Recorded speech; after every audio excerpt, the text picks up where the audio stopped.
Yo, man, what's up? What's up, good boy 12? Yeah, what's up, Larry? How you doing, man? Good man. So you're a Sixers fan, I and I am, unfortunately. somehow you found my podcast. I think it was one of the one times I posted it on the NBA sub, and I think you actually listened to it. So thanks for that. Yeah, I just half my time is spent just perpetually refreshing our NBA new. So I see pretty much everything. So I saw it and I was like, I'll listen to it for like 2 minutes just to laugh at these Celtics fans. It was a good podcast. I liked it. All right, thanks, man. You're one of the Knights of New. It's people like you that help curate the NBA Oh, sub. So thanks. yeah, doing God's work. So yeah, just doing a quick thing here. Just what's on your mind with this trade deadline? I just talked to someone, a Celtic fan. They're pretty nervous about this Tobias Harris trade from a Celtic perspective Why? because they think it's gonna be trouble. Quickly, what's your take on that? How do you feel about that trade for your team? I'm just so depressed, man. I Really? I really am. Like last year, we ended the year on a 16 winning streak. We won the first round. We had this young team with tons of potential that could just grow together and really compete for like a decade. And fast forward like 8 months, we've traded everyone away for two guys who are about to be free agents. And I think the ownership just really wanted to win now, like just got in their minds that now's the time to compete. And if you look at it, most of the time you don't win a championship with your best player being younger than 28. Like Shaq won when he was 28, Jordan, LeBron. I just don't see us winning until Joel Embiid's in his prime. Sure. So we've made all these panic moves to win now. We gave away more for Tobias Harris than you guys gave away for Kyrie. Like we gave away more for Tobias Harris than you guys than what the OKC gave up for Paul George. So What was the main ask you guys gave up? Was that Miami pick, right? it's a Miami pick. It was our best late round pick since Lou Williams in Landry Shamet, and then we gave up our pick, two solid seconds. Um, I just it's just a lot to give up for a guy who's about to be an expiring contract, and I just don't know who are we bidding against. I just think we have an inexperienced front office.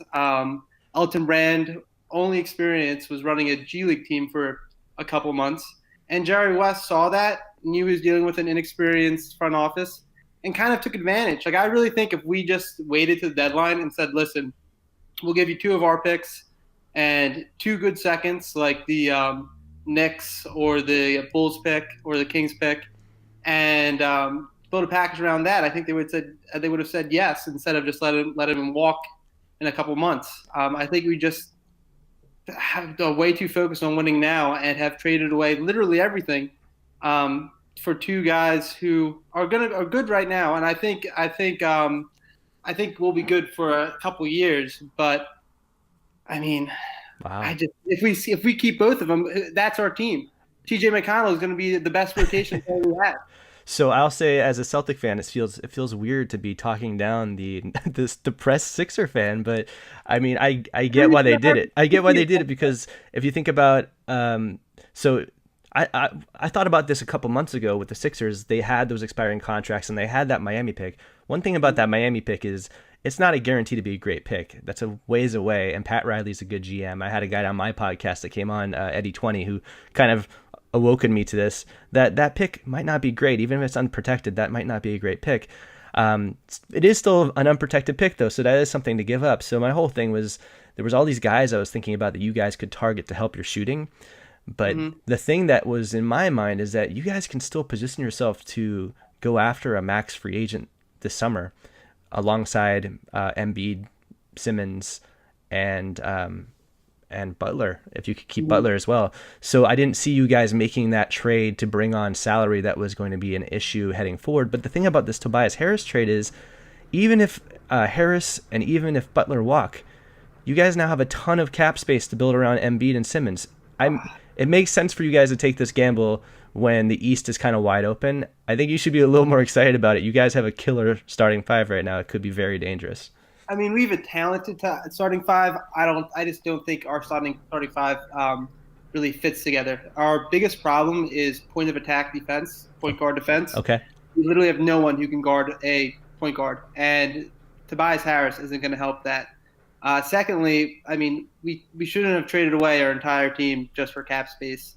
What I would really love. I would be okay with the Tobias trade if we went ahead and traded Butler right now for Josh Richardson and a pick. Like if we got one young wingback and pick back, and then we could just build around that core, and then we compete for a decade. That would be fine.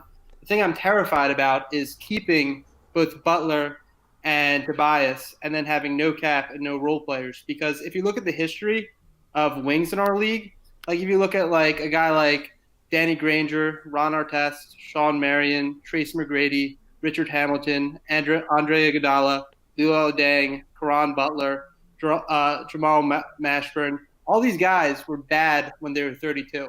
And if we give Jimmy Butler 5 years, 190 million, he's not going to be good at 32, and we'll be paying him around $40 million a year. And I think that would close our championship window before it really opens, before Joel and Ben hit their prime. So, Wow, man. I mean, Good boy. Good boy. I gotta say, man, I'm so surprised, and it's awesome because I know Celtics fans are gonna eat this up. You're a Sixer fan. People are gonna think you're a fake Celtic fan that I just brought on, but you're legitimately a Sixer fan, and you're actually saying all the things that Celtics fans right now are saying to calm ourselves down. We're like, they can't guard Kyrie. They have no one to guard him. So this is interesting. Dude, I want to talk about this more, but I'm trying to do these quick things. So let's talk again before we have our matchup. If you want to come on. Is there anything else though? Just quickly, like with Fultz, are you hoping you can get something for him? Is there anything you think you can get for him? Honestly, no. I just feel bad for the kid. It's clear that he has a mental block, and he had a post on Instagram this summer about like mental health is no joke, panic attacks are serious, all this stuff.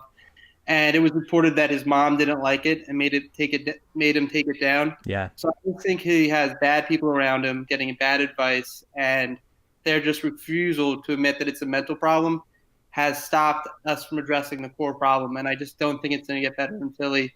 So I don't think he's going to play again for us. But I just think it's sad, and I think we'll probably have to end up trading him for a guy like Dedmon and just basically get nothing for him. Interesting, man. Well, yeah, let's talk again some other time. Appreciate you coming on. All right. Thanks, man. Thanks a lot. Bye.